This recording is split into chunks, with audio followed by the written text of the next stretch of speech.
rising with the sounds of verbal protests and counter-protests, with both sides refusing to concede any ground. Well, those verbal protests have taken on a more frightening tone recently, with the Minister of Information, Lai Mohammed, accusing Mr. Peter Obi of the Labour Party of treason and of stirring up insurrection, charges Mr. Obi and his team have vigorously denied. But the minister has persisted in his accusations and has raised questions about whether the government has been balanced, fair and proportional in its response to the genuine grievances that many in the opposition feel about how the 2023 presidential election was conducted and the results that emerged from it.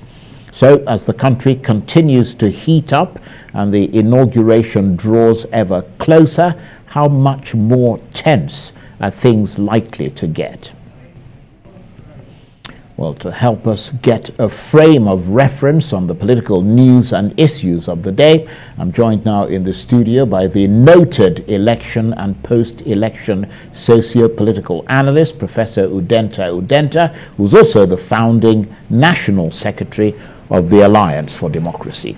Thank you very much indeed for coming in. It's a pleasure, Charles, to be with you once more. You've got more. great sprite in your eyes. Thank you so much. And it always tells me that you're blazing intellectually once again. I don't know about that, but let's just have a crack at it.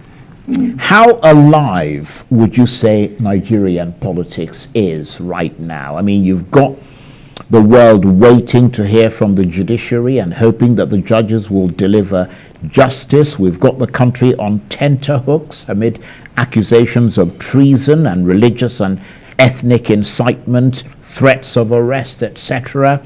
Is this a momentous political moment for Nigeria? A momentous political moment means that our democratic practice is alive. I don't know whether it is heady, because to live doesn't mean to be in a heady form. You talked about momentous events, you talked about narratives and counter-narrative, protests and counter-protests, accusations and counter-accusations. These are signs of the vibrancy of a tradition. But whether it is signs of a vibrant decay of that tradition, or even vibrant decomposition of the post-colony, only time will tell. What I can say for sure is that there's always a noted tension between constitutional governance and